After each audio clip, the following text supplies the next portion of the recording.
And this is what happens. It's a horrifying story. The simple version is that a young teenager was being bullied, falsely accused of serious criminal activity and impropriety, I guess as a means of torturing the kid. And everyone started sharing it and everyone started saying it. The accusation was, of course, false. But unfortunately, the school didn't do enough. They admit it. The simple version of this story. A 17-year-old was falsely accused and then took his own life. Let me read this one for you. Top $76,000 a year. New Jersey boarding school admits more should have been done to stop bullying of boy 17 who took his own life after being falsely accused of rape for a year by cruel peers. They say Jack Reed, 17, attended the Lawrenceville School between Trenton and Princeton, where tuition is $76,000 a year. He died on April 30th, 2022. But in the 12 months leading up to his death, he had become the victim of a vicious bullying campaign that consisted of cruel and malicious rumors that labeled him as a campus rapist. The rumors were made up by fellow students and were said to Jack both in person and posted anonymously online, thereby spreading the story beyond the campus walls. During a secret Santa gift exchange among his classmates, Jack was given a rape whistle together with a book about how to make friends. Crazy, man. Although school staff were made aware of the bullying, the school has now admitted made an extraordinary admission of failure. There were steps the school should, in hindsight, have taken, but did not. Most damning of all is the fact the school did not make a public or private statement that it had in fact investigated the rape and found the rumors about Jack and the entire story was completely untrue. Neither Jack nor his parents were ever told that he'd been exonerated over the claims. The school's officials have now admitted that they were aware of the bullying, but fell short in their obligation to protect him. In a frank, honest, and heart-wrenching admission to the school, which ranks among the nation's top boarding schools, believes Jack's death could have been prevented, and stated how there were also circumstances in which the involvement of an adult would have made a difference. Yikes, man. So they did a memorial for him. Quote, as we seek to improve as a community, we have examined our role and take responsibility for what we could have done differently. Lawrenceville's top priority is the physical. I don't even want to read this garbage. Screw these people, man. You know, it gets me thinking about Brett Kavanaugh and how mad he was and how distraught he was after being falsely accused of 30 years ago throwing a woman on the bed and jumping on top of her before falling off the bed and rolling away. And that was it.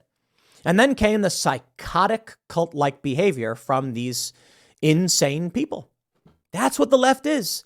And you know what? We forget about it all too easily. When they accused Brett Kavanaugh of being party to gang rape parties on campus. That's what they claimed. It's all fake. It's all made up. And it started with a woman who lied and said that he pinned her to a bed or something like that. And when he got mad and said, this is insane, they took screenshots of his angry face yelling, and they said, look at this pig, because they're nuts. This is what they do. When are people going to realize? But I guess the issue is it's like a hornet's nest. The woke cult, the Democratic Party, and everyone they support, they're algorithmically deranged cultists who will say whatever to get clicks, to be a part of that swarm. It's a zombie horde. Jack was universally regarded as an extremely kind and good-hearted young man with an unwavering sense of social and civic responsibility and a bright future. We continue to mourn his loss. The school wrote in a statement noting how a settlement had been reached with his parents. The agreement requires the school, which hosts 830 students, to undertake a series of corrective actions, including creating a new dean's position that will focus on mental health issues with the goal of becoming a modern model for anti-bullying and student mental health. You know what? I got to say, they should have pulled him out of that school. I mean, there's not much you can do when people lie about you and make up insane stories to destroy your life and then everyone else piles on. How insane is that? We feel like we both have life sentences without the possibility of parole, Jack's mother, a clinical psychologist, said to the New York Times. The only thing I'd love to change here is to get Jack back. I can't. I do know if he were alive, he would want me, both of us, to try to make something good out of this and honor him in the way he lived his life. We think bullying, with the 1,000 times echo chamber of the internet, and everybody is knowing, is much more devastating to kids, and in Jack's case, produced a very impulsive act. He had to escape the pain from the humiliation he was feeling. The school explained how after A student who previously had been disciplined for bullying Jack was expelled for an unrelated violation of school rules. Jack was allowed to return to the school, but was left largely unsupervised where students gathered. Some harsh words were said about Jack. The school revealed, adding the administrators did not notify or check on Jack once he was back on campus.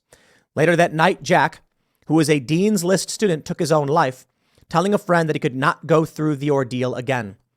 He had a Bible in one pocket of the gym shorts, as well as a note directing his parents to a Google document in which he described his helplessness. Man, that's so brutal. The school acknowledges that bullying and unkind behavior and actions taken or not by the school likely contributed to Jack's death. We acknowledge that more should have been done. So how much of this are we going to tolerate? I mean, it was a much bigger issue several years ago when the woke cult was latching on to false accusations. This was their zombie horde fixation. Now their zombie horde fixation seems to be trans issues, but they're pursuing that.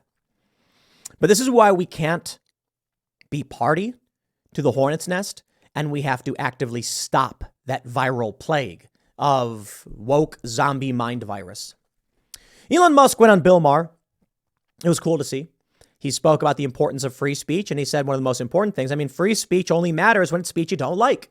If you like the speech, nobody cares. There's no question. Free speech is specifically about the speech you don't like. And he was asked about the woke mind virus, and I don't feel like he gave a very strong answer. He didn't break it down for these people what it is. And what it is simply adherence to social orthodoxy. That's it. There's the unorthodox, there's the heterodox, there's the orthodoxy. You and I, we're the heterodox. We are those who eschew establishment narratives and seek understanding and want to make sure, fact check before taking actions. But the modern dominant culture in this country, the social orthodoxy, breeds wokeness. Now, the particulars of wokeness, like critical gender theory, race theory, etc., are products of algorithmic psychosis, an AI feedback looping insane ideas and amplifying them 1,000-fold over and over again, spinning them up as crazy as possible. And there are those of us that are trapped inside that acceleration machine and those that aren't. The woke people desperately want to adhere to social orthodoxy. So they will say whatever psychotic and insane garbage is coming out of the internet. You know what?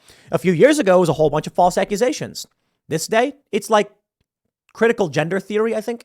We had the period where critical race theory was at a few years ago. My, how leftist orthodoxy just shifts around like crazy. So what happens when all of that hyper focuses on one teenager? This.